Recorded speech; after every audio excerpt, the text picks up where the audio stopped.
Buenas tardes. Hoy lo que vamos a ver es el tema de las protecciones para tanques de combustible, no desde el punto de vista solamente de incendios, sino en realidad las protecciones que nosotros tenemos que tener para un tanque de combustible en caso de que éste pudiera estar sometido a algún tipo de carga externa de fuego y se producen efectos que vamos a ir viendo. Prácticamente nosotros podemos ver este tipo de fenómenos en cualquier parque de combustible donde hay gran cantidad de tanques, y eso dependerá de algunos factores, como puede ser el tamaño del tanque, el diámetro, la altura, el tipo de combustible que se almacena, cuáles son las protecciones que tiene. La idea es ver qué es lo que pasa cuando un tanque falla y no solamente se puede prender fuego, sino que además puede tener la posibilidad de dañarse severamente la estructura del tanque. Así como nosotros lo vemos, que un tanque es un elemento metálico, está construido con chapa de acero, estructuralmente está calculado según una norma, que es la norma API 650, que es la que normalmente regula la construcción de este tipo de estructuras, pero podemos tener en un parque de tanques algunos fenómenos que no son por ahí tan conocidos, pero que nosotros tenemos que conocerlos y saber exactamente qué es lo que tenemos que controlar. Cuando nosotros hablamos de un parque de tanques, estamos hablando de un predio donde puede haber, como en este caso, una destilería y una gran cantidad de tanques de combustible. Esos tanques de combustible pueden ser de distinto tipo y tamaño, pero lo importante es saber cuáles son las cosas que nosotros tenemos que revisar. En los tanques siempre tenemos la posibilidad de riesgo de incendio que se puede producir por un montón de razones, por un error de maniobra, porque alguien fue a fumar a donde no correspondía, por la caída de un rayo, por un cortocircuito, por una carga electrostática. El tema es que cuando se produce ese tipo de cosas, el daño después para controlarlo es realmente muy grave, muy severo, y se hace muy difícil, con la probabilidad o la posibilidad que ese fuego se transmita a los otros tanques que están alrededor. En general, lo que vamos a tener en un incendio es una transferencia de calor radiante que va a calentar todos los otros tanques que estén cerca. Y ahí el tema del sistema contra incendio es muy importante, es decir, nosotros tendríamos que tener la posibilidad de enfriar los otros tanques de alguna forma. Normalmente estos tanques, si están construidos de acuerdo a norma, tienen que tener un anillo enfriador exterior que lo rodea y que permite hacer una capa de agua. En nuestro país la ley 13660 establece que para proteger este tipo de tanques nosotros tenemos que tener un caudal equivalente a 6 mangueras de incendio que puedan proveer aproximadamente o como mínimo unos 30 litros de agua por minuto por metro cuadrado de superficie, lo cual es un caudal realmente importante. Entonces, lo que tenemos que analizar perfectamente bien es, bueno, ¿qué haríamos en caso de que se produjera esto? ¿Y qué podemos hacer para que esto no se produzca? Un incendio de tanques en general es una situación de extremo riesgo, muy difícil de apagar, a veces pone en peligro los tanques que están alrededor, y a veces sucede en tanques que ni siquiera son de hidrocarburos. Un incendio de tanques es un tipo de siniestro muy difícil de controlar si no se tienen los medios, el equipamiento, el personal entrenado, los sistemas contra incendio que tiene el propio tanque. Es decir, es un riesgo muy grande que nosotros tenemos que conocer y saber qué hacer en cada caso. En este caso lo que vamos a ver, en principio, es lo que se llama un tanque API. El término API viene de American Petroleum Institute, el Instituto Americano del Petróleo, que es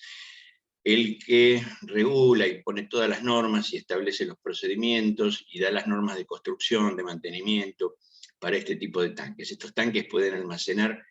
distintos tipos de cosas, desde petróleo crudo, fuel oil, diésel, combustibles livianos como la nafta, el queroseno o el fuel oil, es decir, elementos de distinto tipo, pero todos son más o menos parecidos. Lo que vamos a ver es que hay diferencias en lo que hace a la protección de esos tanques. En general, estos tanques trabajan, si yo los pudiera comparar con algo, como si fuera una lata. El tanque respira, es decir, cuando yo estoy cargando combustible, estoy inyectando combustible al tanque, los vapores y el aire que tiene dentro del tanque salen por un venteo, un sistema de ventilación que permite la salida del aire de los gases combustibles que pudieran estar adentro, de los vapores en realidad. Cuando yo estoy vaciando el tanque, estoy bombeando hacia afuera para que el tanque no implosione, no se arrugue como si fuera una lata, tiene que tener un venteo que permita que el aire ingrese al tanque y equilibre las presiones. Básicamente todos los tanques tienen más o menos los mismos elementos constructivos, es decir, alrededor está construido con chapas, pueden ser en muchos casos roblonadas, es decir, con remaches. Se les llama roblones porque son mucho más grandes que un remache común que nosotros podemos conocer. En general se hacen soldados, puede haber hechos, como en este caso, con anillos de chapa que se van soldando uno sobre otro. Hay algunos sistemas que fabrican los rusos, que es una envuelta, como si fuera una espiral que se va soldando sobre sí misma y entonces le da otro tipo de resistencia. Es un detalle nada más, el funcionamiento del tanque es prácticamente siempre el mismo, pero lo que vamos a ver es que todos los tanques tienen algunas cosas que son comunes. Una entrada de hombre, uno o varios venteos, una entrada superior para ventilar, escaleras de acceso, una base que es de hormigón para apoyar el tanque, un desborde, que es cuando el tanque se llena hasta un determinado valor y entonces, bueno, tiene que liberar combustible y que pasará a otro tanque, un techo de chapas, normalmente alrededor del techo, cuando es muy alto, tienen una baranda para poder circular con precaución, elementos de control que pueden ser termómetros, y también suele tener una serpentina que, en el caso de los combustibles pesados, lo que hace es circular vapor para calentar la masa del combustible y permitir que éste sea bombeado. Vamos a ver que hay tanques que tienen un sistema de venteo de una naturaleza que se llama cuello de cisne, hay otros que tienen, en este caso lo que vamos a ver, que es el punto más importante, lo que se llaman válvulas de presión y vacío, que permiten la entrada y la salida de los gases de aire o combustible sin riesgo de que se prendan fuego fuera del tanque, que ese es el gran problema. Dentro del tanque lo que va a haber normalmente es la serpentina, puede haber alguna escalera, en algunos casos se construye, normalmente suele haber algún tipo de nivel, puede haber elementos de drenaje que permiten sacar el agua, es decir, los tanques tienen más o menos toda la misma construcción, pero puede haber elementos característicos que impidan que el tanque se rompa, se destruya por alguna razón. En general lo que vamos a encontrar, hay tanques que se llaman de techo fijo, que tienen un techo que no se mueve, hay otros que tienen un techo flotante, que se llama pontón, y que tienen la ventaja de que no almacenan una mezcla de vapores y aire que pudiera ser combustible, sistemas de ventilación, escotillas de inspección para verificar y tomar muestras del petróleo o del combustible que sea, un pasamanos o baranda perimetral, escaleras, elementos de conexión de drenaje para recolectar cualquier fuga que pudiera haber y mandarla a una pileta que se llama pileta API, que es una pileta de separación, un acceso inferior, un sistema de conexión de tuberías para extraer combustible del tanque, una base cimentada, chapas de acero, que son láminas, lo que se llama techo o domo, una ventilación y una conexión con una tubería de rebalse o rebose, que es para que cuando el tanque llegue a un determinado nivel, rebalse por aquí y no haya ningún tipo de daño. Y una entrada, por supuesto, de combustible. Sí es importante que todos estos tanques tienen que estar puestos a tierra, porque el movimiento del combustible genera electricidad estática, y esa electricidad estática podría descargarse por algún lado, entonces la puesta a tierra tiene que ser muy buena,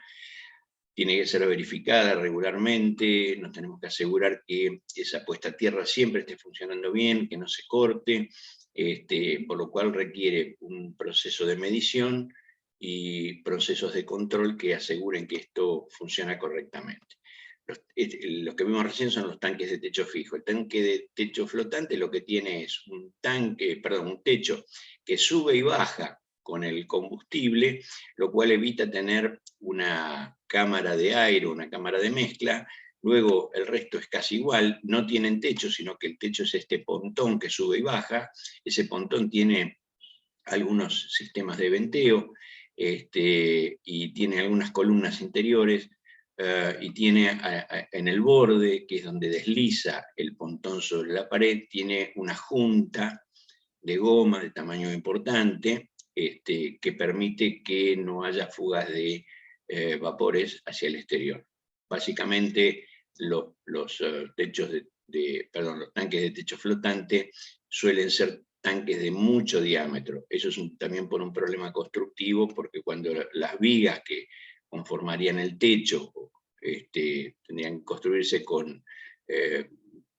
soportes interiores, con un entramado que es bastante difícil de construir. Entonces es más fácil tener un tanque de techo flotante y el riesgo es menor. Además, tiene algunas ventajas desde el punto de vista de la extinción, porque el tamaño del fuego, en caso de prenderse, siempre sería muy pequeño, que es en el borde, digamos, donde está la junta. Raramente hay un desborde que pueda tomar todo el fuego, toda la superficie del tanque, y esto es como se ve un parque de tanques de techo flotante. Como para que tengamos una referencia, uno de estos tanques puede tener entre 50 y 60 metros de diámetro. Podemos compararlo con el tamaño de un camino normal, que suele tener 6 metros. Estos son simplemente detalles como para que nosotros podamos tener una visión de cuáles son los distintos tipos de tanques que hay. También hay unos tanques que se llaman de techo geodésico, donde hay un techo parabólico que cubre el tanque, y eso reduce la cantidad de pérdidas de combustible. O sea, son distintos tipos que prácticamente cumplen la misma función con distintas particularidades. Ahora, ¿cuál es el problema que pueden tener los tanques? Más allá del tema de incendio, que es un tema, en este caso, que no lo vamos a obviar, pero lo vamos a poner en un plano secundario. El problema fundamental de los tanques es que se produzca alguna rotura del tanque por la falla de los sistemas de protección.